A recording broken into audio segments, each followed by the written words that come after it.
Friends, ഞാൻ കൃഷ്ണകുമാർ ബാലകൃഷ്ണനാണ്. NISM certified പ്രൊഫഷണലാണ്. സെബി രജിസ്റ്റേർഡ് റിസർച്ച് അനലിസ്റ്റാണ്. BSc എൻറോൾ റിസർച്ച് അനലിസ്റ്റാണ്. എനിക്ക് മാർക്കറ്റിൽ 33 കൊല്ലത്തെ എക്സ്പീരിയൻസ് ആണുള്ളത്. താങ്കൾ എന്തെങ്കിലും ഷോർട്ട് സ്വിംഗ് ട്രേഡ്, സെയിം ക്വാർട്ടറിൽ എൻട്രിയും സെയിം ക്വാർട്ടറിൽ എക്സിറ്റുമായിട്ടുള്ള trade, that mean within 3 months trade താങ്കൾ ട്രൈ ചെയ്തിട്ടുണ്ടോ? താങ്കൾ എന്തെങ്കിലും 2 to 5 days trade, within 1 week trade ചെയ്തിട്ടുണ്ടോ? ഈ രണ്ടും ബ്രില്യൻ്റ് ആയിട്ടുള്ള ട്രേഡിംഗ് ഫോംസ് ആണ്, പ്രൊസീജിയേഴ്സ് ആണ്.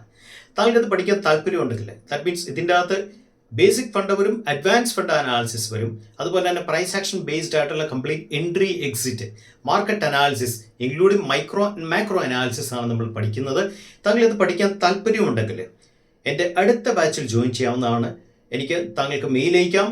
prosip23@gmail.com മെയിൽ അയച്ചാൽ ഞാൻ ഡീറ്റെയിൽ അയച്ചിരുന്നതായിരിക്കും. വളരെ ഡീറ്റെയിൽ ആയിട്ടുള്ള സ്റ്റഡീസ് ആണ്.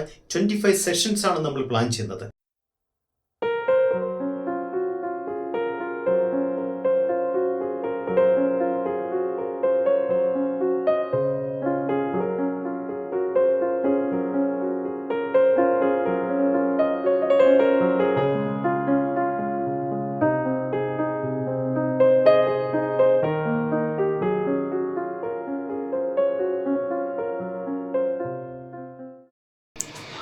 ഹായ് ഫ്രണ്ട്സ്, കഴിഞ്ഞ 2 ആഴ്ചയായിട്ട് മാർക്കറ്റിലുള്ള ആ റേഞ്ചിൽ നിന്നും ചെറുതായിട്ടൊന്ന് നിഫ്റ്റി താഴത്തേക്ക് ഇറങ്ങിയുള്ളൊരവസ്ഥ, ഇതൊക്കെ നമ്മൾ മാർക്കറ്റിൽ കാണുന്നതാണ്. ശരിക്കും കഴിഞ്ഞ പ്രാവശ്യം എക്സ്പാൻഷൻ, ഒരു 10 days ബാക്കിലുള്ള എക്സ്പാൻഷൻ വന്നപ്പോഴേ ഞാൻ സൂചിപ്പിച്ചിട്ടുണ്ടായിരുന്നു, ഈ എക്സ്പാൻഷൻ ഒരു പരിധിവരെ ഡേഞ്ചറസ് ആണ്. കാര്യം വെച്ചാൽ മാർക്കറ്റ് വല്ലാതെ സ്ട്രെച്ചഡാണ്.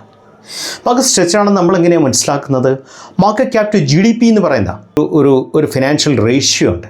ഈ റേഷ്യോ 90ക്ക് മേളിൽ പോയാൽ മാർക്കറ്റ് ഹീറ്റഡായ എന്നുള്ള അവസ്ഥയിലേക്ക് മാറും. അറ്റ് പ്രസൻറ്റ് ഈ റേഷ്യോ 140 ആണ്.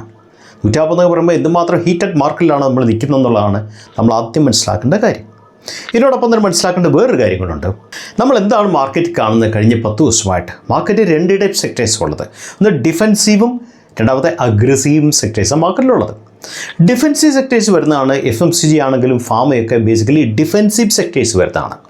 ബാക്കി കുറേ സെക്ടേഴ്സൊക്കെ അഗ്രസീവ് സെക്ടേഴ്സ് വേണം. ഫിനാൻഷ്യൽസൊക്കെ അഗ്രസീവിൽ വരുന്ന കാര്യങ്ങളാണ്. കഴിഞ്ഞ 2 ആഴ്ചയായിട്ട് ഡിഫെൻസീവായിട്ടുള്ള സെക്ടേഴ്സിൽ കൂടുതലായിട്ടുള്ള കുറച്ചൊക്കെ സ്റ്റെബിലിറ്റി കാണുന്നു. ചില സ്റ്റോക്കുകളൊക്കെ കയറി പോകുന്നു എന്നൊക്കെ നമ്മൾ കണ്ടാൽ മനസ്സിലാക്കേണ്ട കാര്യം, ബ്രോഡർ മാർക്കറ്റിൽ ഏതാണ്ടൊക്കെ ഇഷ്യൂ ഉണ്ടെന്നുള്ളതാണ് മനസ്സിലാക്കേണ്ട കാര്യം.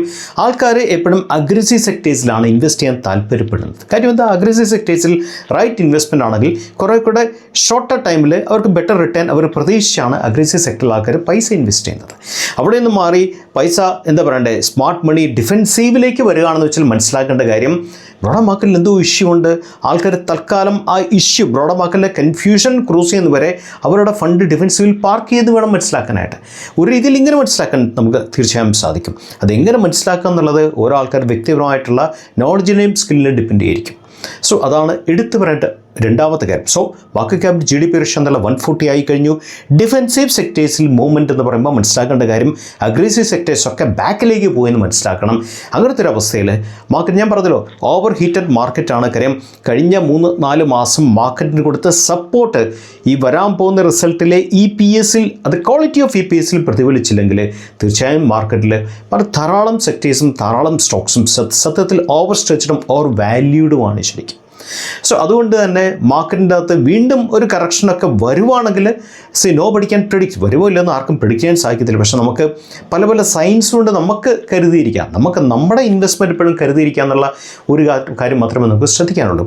എന്നിരുന്നാൽ തന്നെയും കഴിഞ്ഞ 10 days ഏറ്റവും കൂടുതൽ ട്രെൻഡ് ചെയ്ത സ്റ്റോക്കുകളുണ്ട്.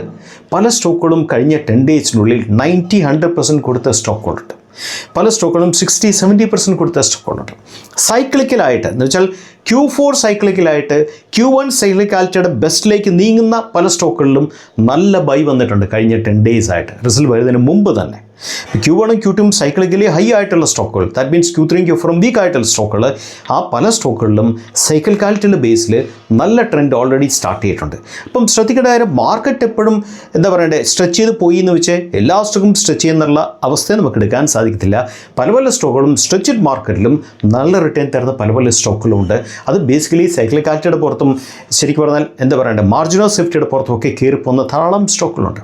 മാർജിനൽ സേഫ്റ്റി ഏറ്റവും കൂടുതൽ ബാധിക്കുന്നത് സ്ട്രെച്ചഡ് മാർക്കറ്റിൽ എന്നുള്ള കാര്യം എടുത്തു പറയുന്നു. ആ സ്ട്രെച്ചഡ് മാർക്കറ്റിൽ സ്ട്രോങ് മാർജിനൽ സേഫ്റ്റിയിൽ സൈക്ലിക്കാലിറ്റിയിൽ കയറി പോകുന്ന ധാരാളം സ്റ്റോക്കുകൾ ഇന്നും ഈ മാർക്കറ്റിൽ എപ്പോഴും ഉണ്ടെന്നുള്ള കാര്യമാണ് എനിക്കെടുത്ത് പറയാനായിട്ടുള്ളത്. ഇങ്ങനത്തെ സ്റ്റോക്കുകളെ പഠിക്കുക, സ്റ്റോക്കുകളെ കണ്ടുപിടിക്കുക എന്നുള്ളതാണ് ആസ് എ ട്രേഡർ നമ്മുടെ ഏറ്റവും വലിയ പ്രൊഫഷണൽ കമ്മിറ്റ്മെൻറ്റ് ശരിക്കും. സോ ഈ ഒരു ചെറിയ വീഡിയോ എന്ന് പറയുന്നത് ഉദ്ദേശിച്ചത് മാത്രമേ ഉള്ളൂ. ശരിക്കും സീസൺ തുടങ്ങി എന്ന് പറഞ്ഞാൽ അടുത്തൊരു ഒരാഴ്ചയും കൂടെ എടുക്കും സീസണിൻ്റെ പീക്കിലേക്ക് കയറണമെങ്കിൽ ശരിക്കും. അപ്പം ഒരാഴ്ചയും കൂടെ കഴിയുമ്പോഴത്തേക്കും നമുക്ക് ഒരു കുറേക്കൂടെ ക്ലാരിറ്റി കിട്ടും. എങ്ങനെയാണ് EPSൻ്റെ ട്രെൻഡ്, എങ്ങനെയാണ് മാർക്കറ്റ് എങ്ങനെ മൂവ് ചെയ്യുന്നതിനെ കുറിച്ച് നമുക്കൊരു ക്ലാരിറ്റി കിട്ടും ശരിക്കും. സോ ബൈ നെക്സ്റ്റ് സൺഡേയോടുകൂടി നമുക്ക് കുറേക്കൂടെ ക്ലാരിറ്റി കിട്ടും. ഹെവി വെയ്റ്റ്സിൻ്റെ റിസൾട്ട്സ് എങ്ങനെയാണ് വരാൻ പോകുന്നതിനെ കുറിച്ച് നമുക്ക് കുറച്ചുകൂടെ ക്ലാരിറ്റി കിട്ടും. ഈ ക്ലാരിറ്റി ആയിരിക്കും ഒരുപക്ഷെ മാർക്കറ്റ് ഡയറക്ഷനെ മുന്നോട്ട് നയിക്കാനുള്ള ഏറ്റവും വലിയ കാര്യം. ഇതിനോടൊപ്പം തന്നെ US-ഉം ഇന്ത്യയും തമ്മിലുള്ള ട്രേഡ് പാക്ട് ഏകദേശം ആയി എന്നൊക്കെയുള്ള ന്യൂസിൽ പറയുന്നത് അതിൻ്റെ ഒരു ഇമ്പാക്റ്റോടെ വരാനുള്ള സാധ്യതകളുണ്ട്. അതും മാർക്കറ്റ് കൺഫ്യൂഷൻ ക്രിയേറ്റ് ചെയ്ത വലിയൊരു കാര്യമാണ് ശരിക്കും. സോ ഇങ്ങനത്തെ പല കാര്യങ്ങളിൽ വരാൻ പോകുന്ന ഒരു ക്രിട്ടിക്കൽ വീക്കാണ്. നമ്മൾ ആ വീക്കിലേക്ക് നമ്മൾ കടക്കുകയാണെന്നുള്ള കാര്യം എടുത്തു പറയുന്നു. മറ്റൊരു വീഡിയോ വീണ്ടും കണ്ടുമുട്ടാം. Signing off.